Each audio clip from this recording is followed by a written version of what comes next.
Alright. I think we're good to go.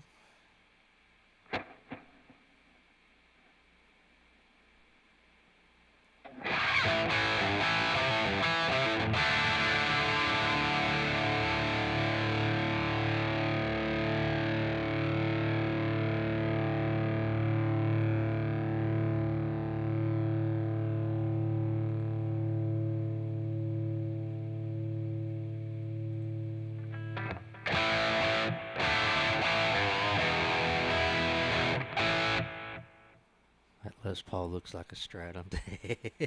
No, not quite a Strat, but crazy stuff with Fender. Just crazy. Give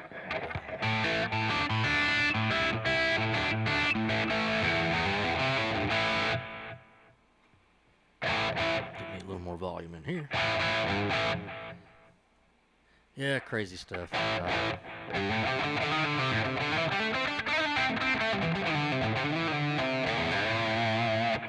This thing's a beast. I love it.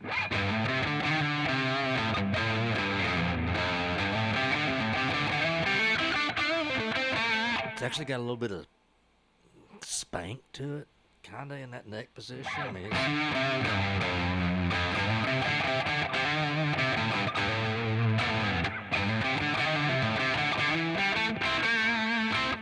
I am playing it through a setting on the Helix that was designed for a Tele.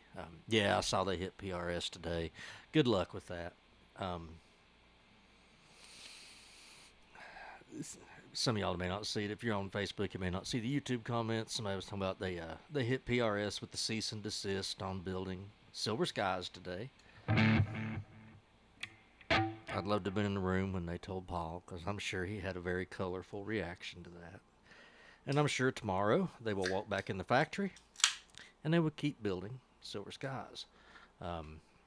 Fender's already tried to sue over this one time. Probably more than once. I know they sued Sir years ago, and they didn't win.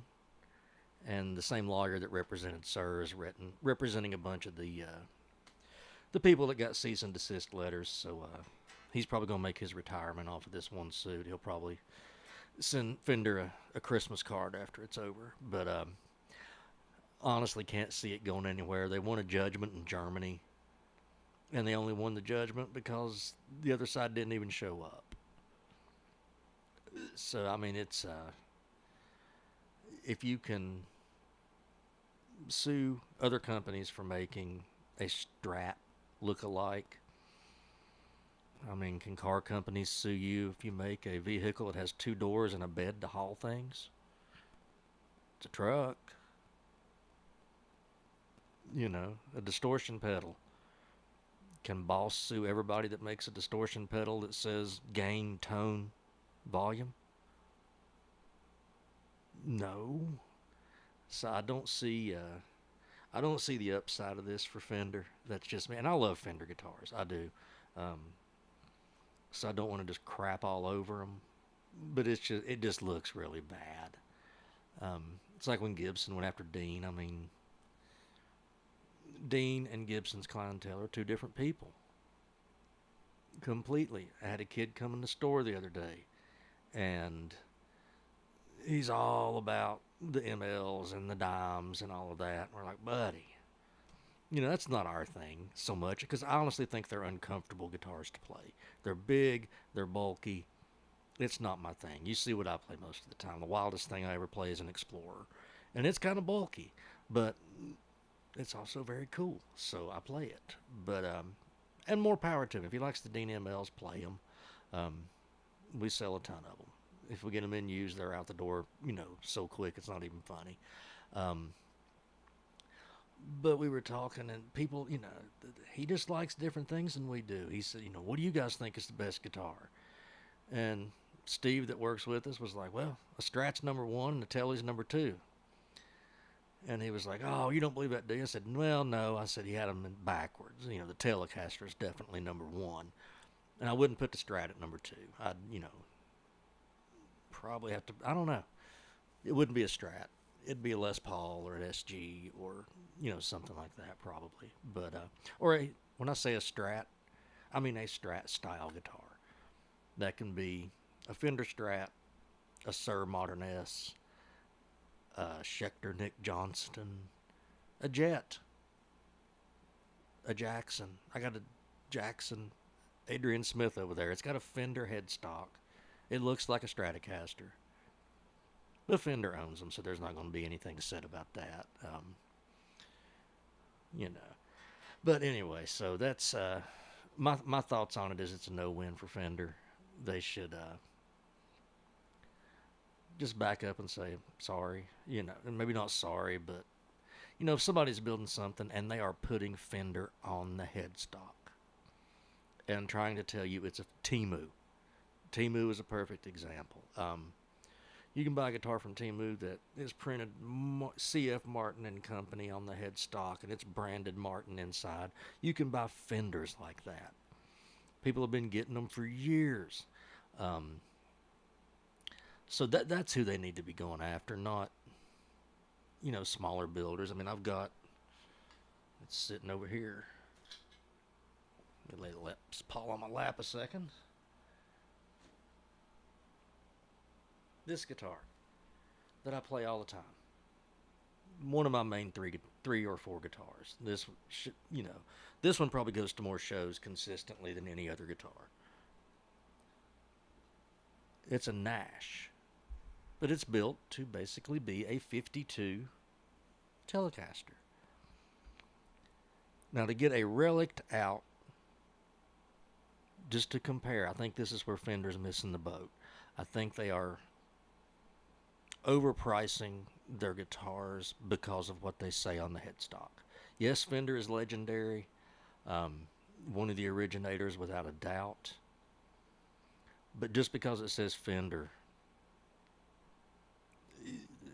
at some point the price doesn't match up to what you're getting.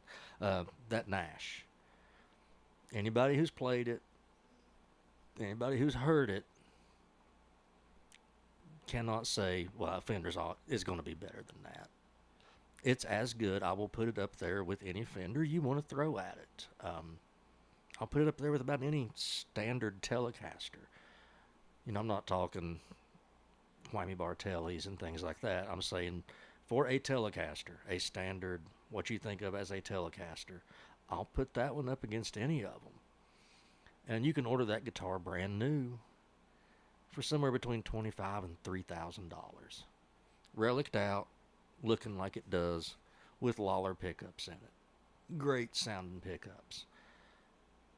If you ordered that same guitar from the Fender Custom Shop, you're probably going to pay $7,000 or $8,000. Is it $3,000 better than a Nash that's $3,000? Is it $3,000 or $4,000 better than a Sir? I don't own a Sir, but I play Sirs every chance I get. When Sam brings his to a gig, I like to play his Sir. When we go to a music store and they have a Sir, I want to play the Sir. Because one will eventually end up on the wall back here. But I don't think the name on the headstock makes it $4,000 better. I just don't. I've got guitars I play that are USA guitars. I primarily play USA guitars. I have taken out my Indonesian-made Joe Bonamassa Epiphone Les Paul. I've taken out my Chinese-made Nancy Wilson Fanatic guitar. For a long time, out live, the two guitars I played were an import Charvel and an import Jackson. So I don't care, you know, so much if it says made in the USA on it, if it's stamped used on the back of the headstock. What's up, Keith? That doesn't bother me. I just want a good guitar. And, you know, luckily I have the job of, you know, the dream job where I get to try out every guitar that comes through the store. And if it's really killer, sometimes it ends up at home. You know, the Nash, that came from Morel's. This guitar came through Morel's. I can look just in the mirror behind me and, Let's see. That guitar came from Morel's. That one came from Morel's. This, oh, most of the guitars on that wall came from work because I just get to see cool guitars come through. So it's a great advantage. But just wanted to throw my 2 cents in on Fender. And what does my 2 cents mean? To Fender, it doesn't mean anything. I'm a dude recording crap in his extra bedroom that he calls a studio. That's a wreck right now, if you can't tell. It's an absolute wreck. I've been trying to get it straightened up, but things keep happening. Things keep coming up, like gigs. Tomorrow night, Cash Crop at Delta Blues in Bristol. We go on at 8 o'clock, play to 10. It'll just be a 2-hour set. Boom, boom, boom, done. Whole lot of blues, whole lot of blues rock. I actually will surprise the guys. I have a set list. We don't usually do that. We usually just kind of fly by the seat of our pants, but I did do it. You a fan of the names mean nothing mentality? Yeah. I mean, a good guitar is a good guitar. End of story. I have played guitars. I had a Strat years ago. God, this is probably 2005, 2006-ish. I had a blue Strat. That was a parts guitar. It was built by, if I'm not mistaken, you guys probably know him, a lot of you, Billy Crawford. It was like a 61 or a 62 reissue guitar, and that guitar was fantastic. It played as good as any Fender I'd ever played. And it was put together by, a friend of mine here in Bristol. Chuck Tipton. I don't know how many of you all know him, but Chuck used to build guitars that, I guess he probably still does, but I mean, they were fantastic guitars. I had a Tele. I'd kick myself every day for getting rid of it. A great Tipton Telecaster. And it said Tipton on the headstock. It didn't say Fender. Did I sand it off and put a fake Fender decal up there like a lot of people? No. I played a Tipton. I play a Nash. I want a Sir. Tom Anderson wouldn't be nice. All these are good birthday suggestions. My birthday comes up in October, so if you want to pop it in the mail to me, I'll be happy to send you my address. But no, the name doesn't mean a lot to me. A good guitar is a good guitar. Period. That's just the way I look at it. So I'll quit fussing about Fender because I do love them. My first guitar was a Fender, 61 Fender Strat. My dad's keyboard player let me borrow it until I could get my own. And at that point in time, it was the 80s, and I was into heavy metal and Dio and Maiden and all of that. So when I got my own money, couldn't buy the Strat off of him. It wasn't really for sale. I bought a white BC Ridge Warlock, which is sitting over there in the corner. You can kind of see the headstock sticking up on one of the sides here. But anyway, it's still here. So, I love Fenders. My favorite players, Stevie Ray Vaughan, Eric Clapton, both play Fenders. I mean, I like, the players of Fender so much. When my ex-wife was pregnant with our daughter, if it was a boy, his name was going to be Stevie. If it was a girl, her name was going to be Layla. I was naming my kids after Strat players, even though I don't play a Strat that much. So I love Fender guitars. I think they're classic. They're awesome. I just, they don't need to do all this. It's kind of ridiculous. And where does it stop? Like I said, at what point does somebody sue you over your distortion pedal? I mean, how many people make clones? They're not suing everybody. Or whoever owns the rights to it is not suing everybody. But anyway, bitch session over. We're going to play guitar now. So, again, my new Les Paul, not super new. 2-3 weeks old, broken headstock repaired, and it stays in tune great. Sounds fantastic. Chad, who is on here right now on Facebook, he got to hear it last weekend up in Abingdon.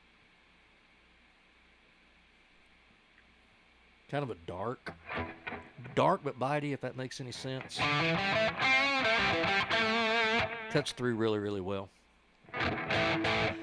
Okay, so little housekeeping before we get going. The Patreon is fully active now.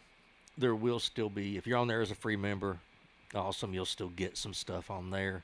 But there is a few different tiers. There's a $3 tier if you just kind of want to be a friend of the show and help out.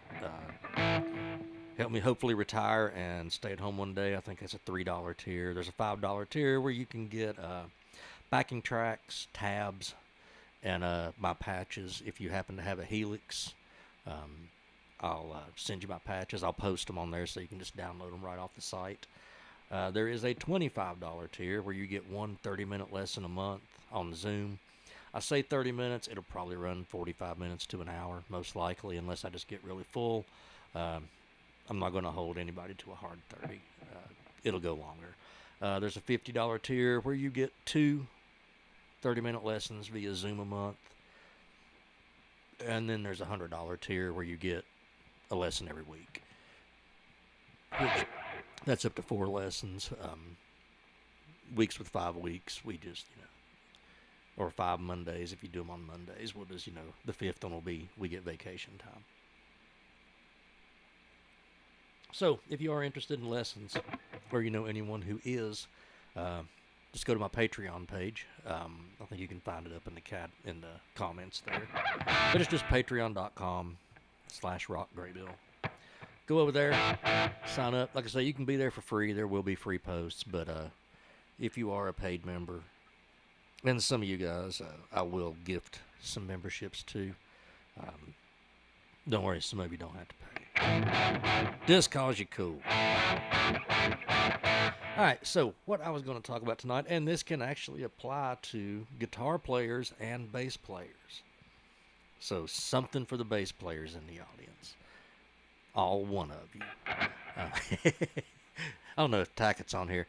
We got another bass player, but serious question. Why did Jimmy Page never play the Stairway solo live like he did on the record?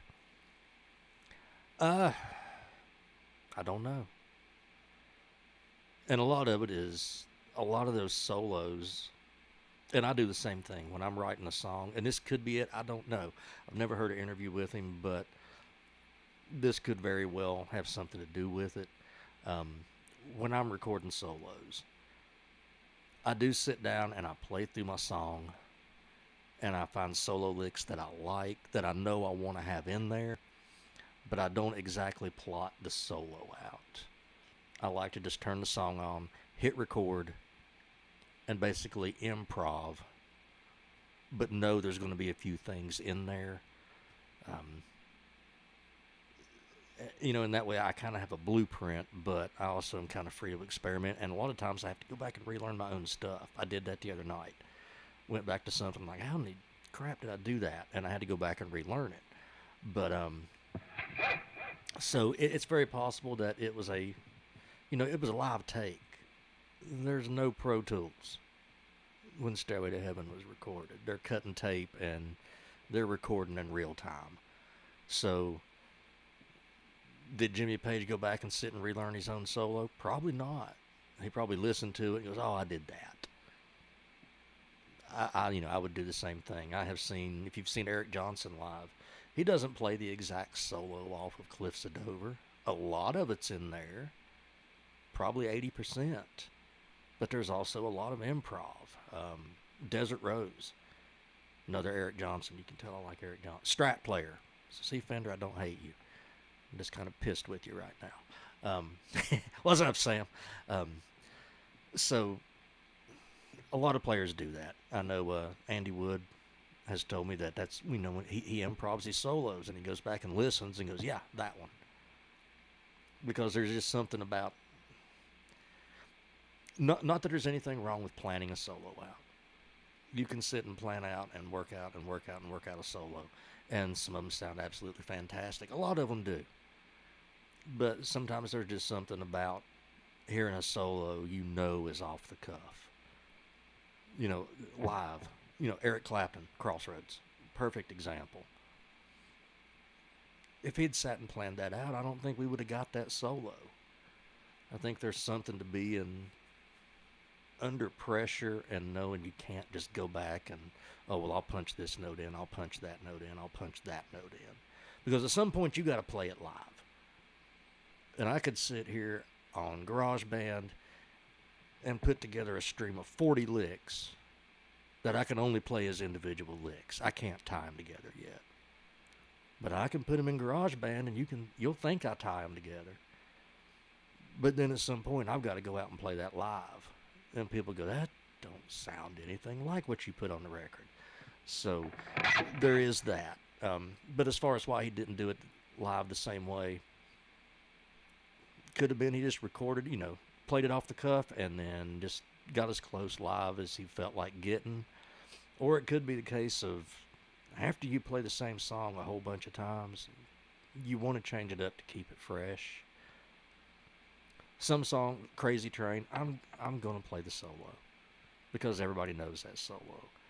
But Sam's in here, Chad's in here, Keith's in here.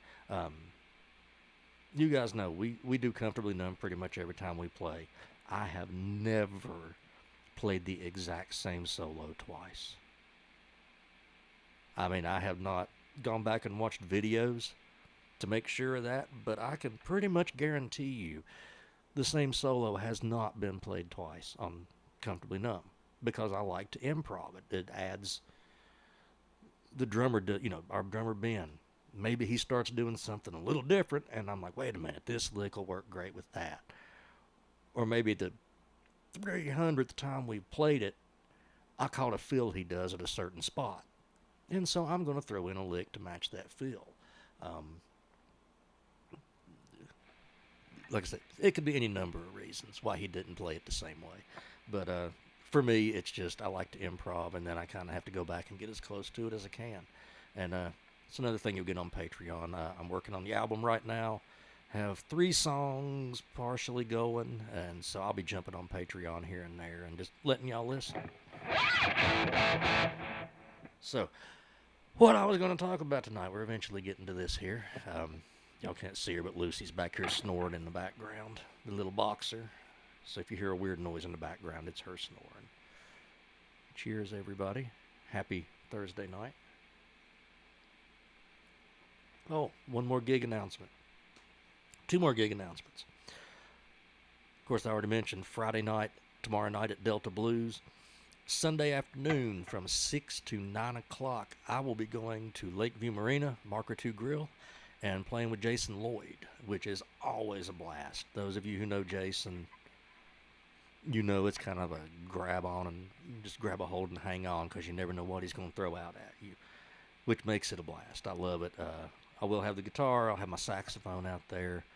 So that'll be a fun show, 6 to 9. Really cool, out on the lake, covered dock. If you haven't been there before, it'd be a great time to come out and check it out.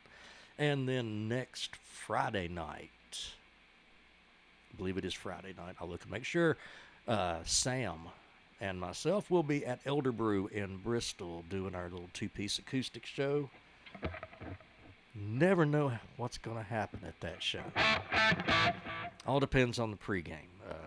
When we're having our discussions and safety meetings and all that, don't trip over a chord and don't listen to the echo and all of that. Me and Sam and Shane know what's going on there. So, but if you can come out to any or all of those shows, that would be great. So, what we're going to talk about guitar tonight. I have picked up a new student. I don't think he's in here tonight, but I do have somebody who is going to be my first student on Patreon. And asked him what he'd been learning, just so I can, don't bore him with something he already knows. And he was talking about the circle of fourths and the circle of fifths. And a lot of people get really dragged down by those because, I don't know them. You probably do, but being able to give a theoretical explanation of what it is and actually being able to use them, I think, are 2 different things. When you talk about the circle of fourths, all you're doing is moving up your scale 4 notes. your major scale 4 notes at a time. So let me get a clean tone for doing this. We're just going to do C because little C, that's pretty much, hey, there's Madison. Awesome. So this may be different than what Owen told you. It's still the same thing, but it's just kind of my interpretation of it. Circle of fourths. We'll do that and then a circle of fourths. Circle of fourths is, if you're in C, you play your C major scale. C, D, E, F, G, A, B, C. Well, the fourth note of that scale, C, D, E, F. F is your fourth. If you want your next fourth, you just play 4 notes up in your F major scale. So you'll do a whole step, half step, whole step. That was your fifth. But basically the guitar is built in fourths. If we're in C, the note right below it is your fourth. Let's go up here. Hold up where the camera can see it. All right. C on my top string. My fourth is always right below it. The B string throws that off, but we're just going to stick mainly with our top 4 strings. So there's our 4. For guitar players, I watched a lot of videos trying to learn how the circle of 4th and 5ths work, and a lot of them come at it from a super broad spectrum: piano, saxophone, flute, whatever. But I'm going to do this guitar. So if you want your 5th, make a bar chord. There's your 5th. The note under your root is your 4th, and a whole step up from that, or your bar chord is your 5th.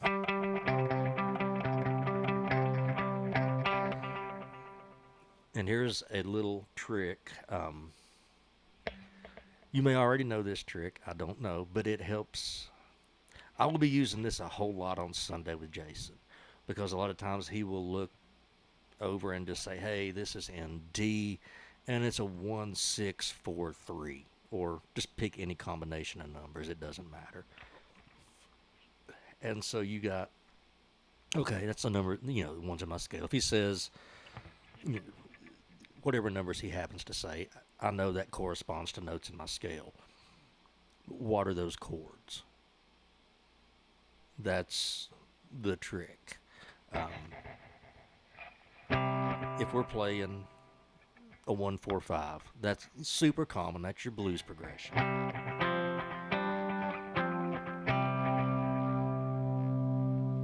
Use your relative minors. And your relative minor is basically 3 half steps down, or a whole step and a half step.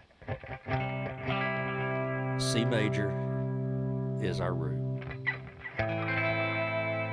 A minor is our relative minor to C major,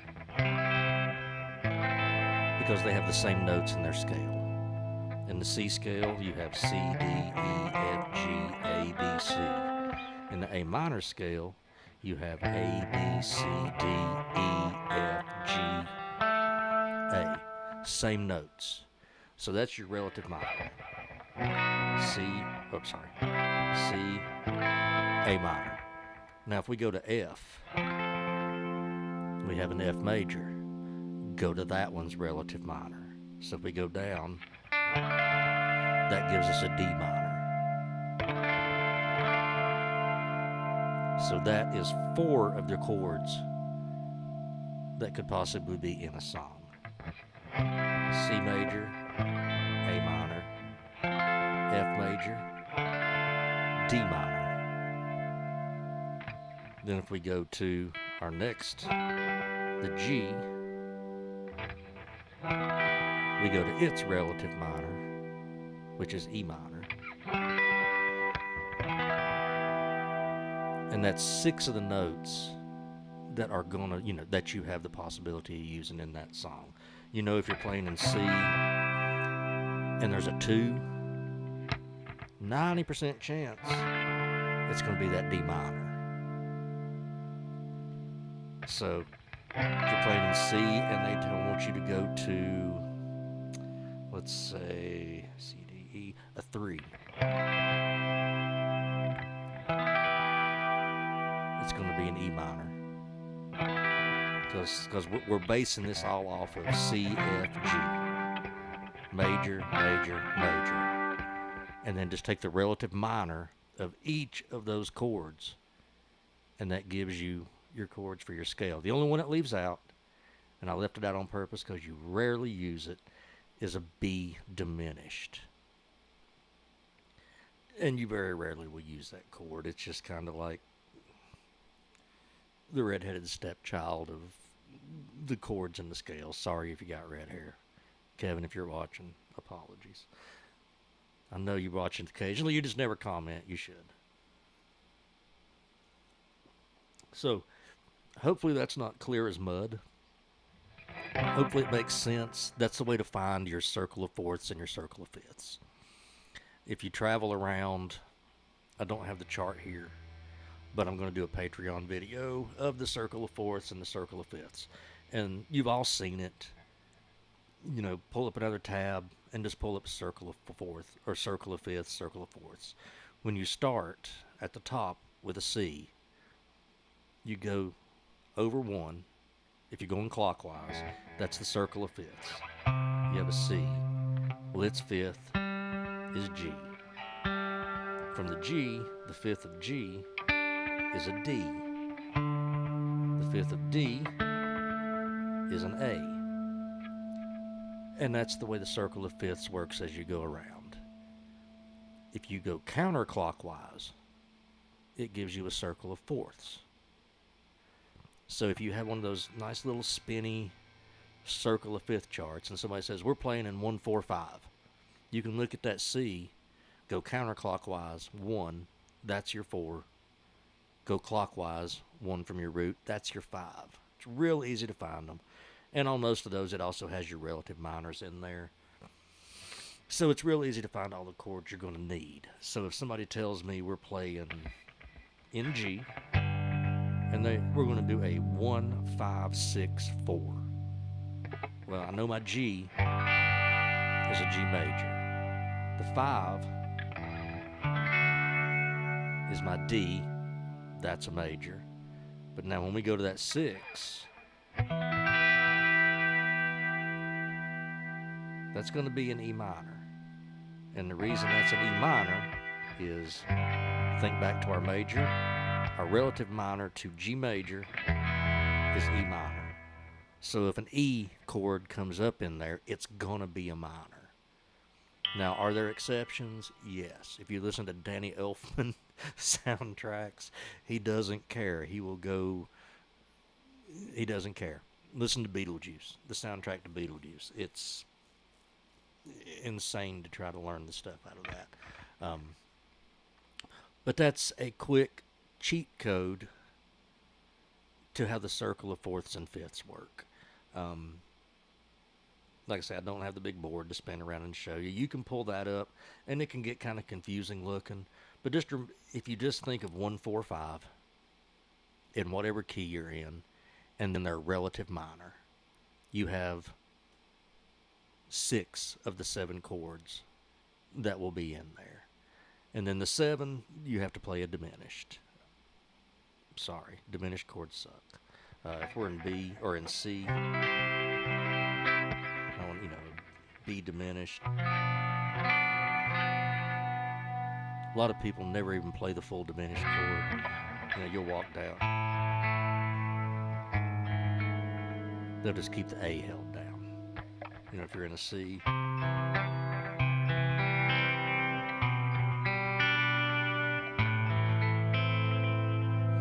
You very rarely hear the actual full diminished chord played because it's so hard to resolve. The one time you do hear it a lot is when we start digging into relative minors. You will hear that 7th a lot in a relative, not a relative minor, I'm getting confused, in a harmonic minor. Relative minor, forget I said that. Harmonic minor, that's when you will see a lot. If you're playing a blues song in, let's just say A minor.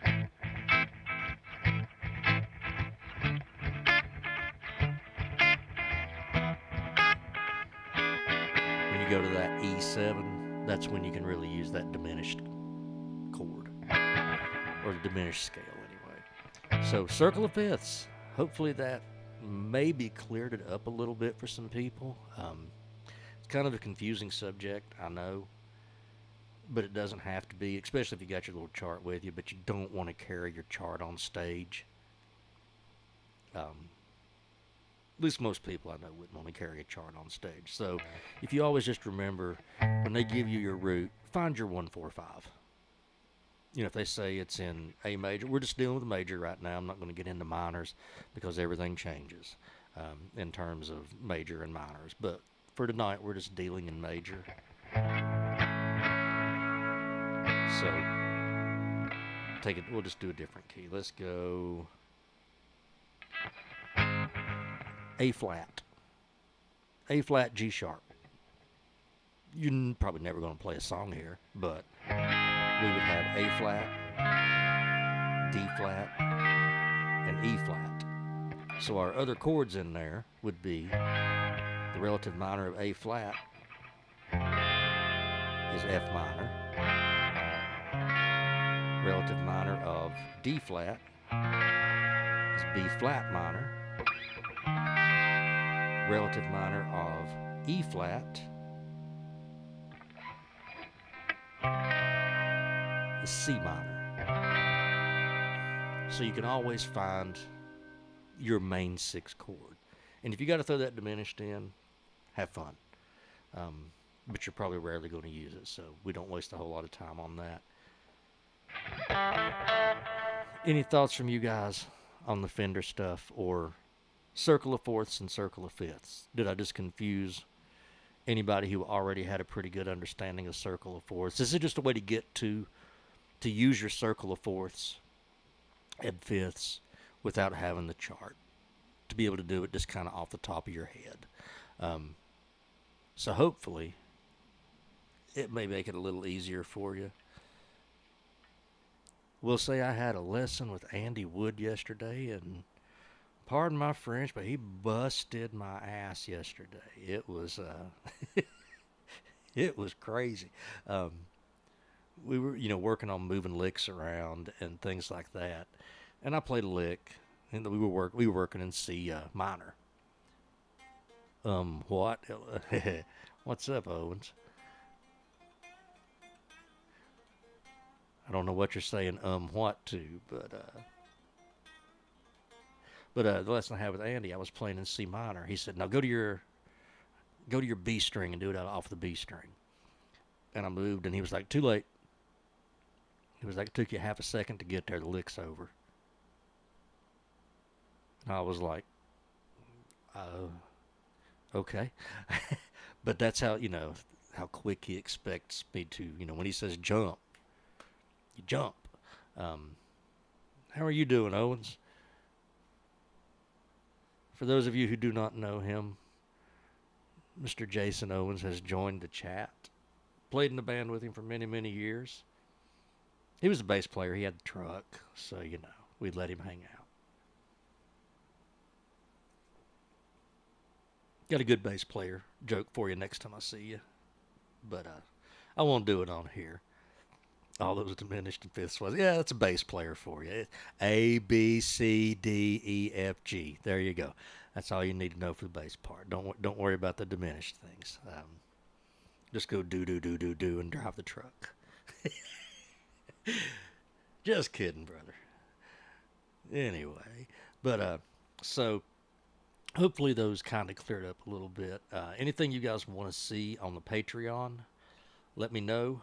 Like I said, we'll do the circle of fifths thing. Circle of fourths, we'll have that on there. Trying to think of anything else that will be there.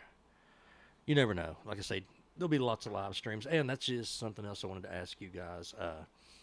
We're going to do the live masterclass, whatever you want to call them, every week on Patreon.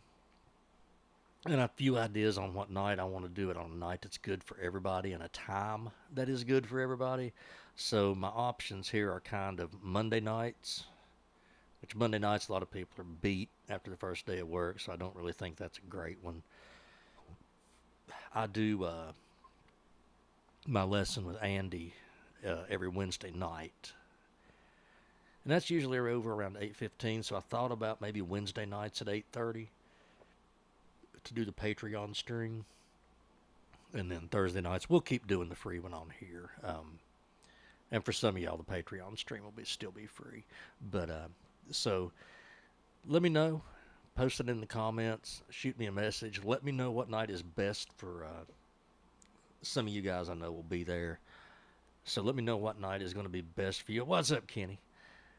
Let me know what night would be good for you all. The only nights I'm pretty much shot, Tuesday nights are out, Thursday nights are out because of this. And a lot of times Friday and Saturday nights, gigs. So those of you who missed it, may have come in late, Cash Crop Friday night, Delta Blues. I'm playing with Jason Lloyd Sunday at the Marker 2 Grill at Lakeview Marina. That's at 6 o'clock. And then me and Sam are playing Elder Brew next Friday night doing the acoustic show. So there's all the happenings and comings and goings. We got through the Fender discussion. I didn't cuss a whole lot even though I wanted to. Hey, bud, how are you, man? Thank you, brother.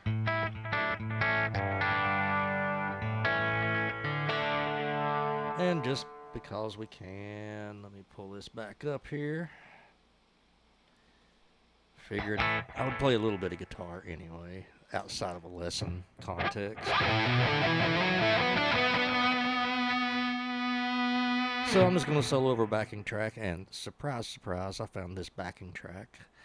Hopefully it is loud enough through everything.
Just some goofing off there.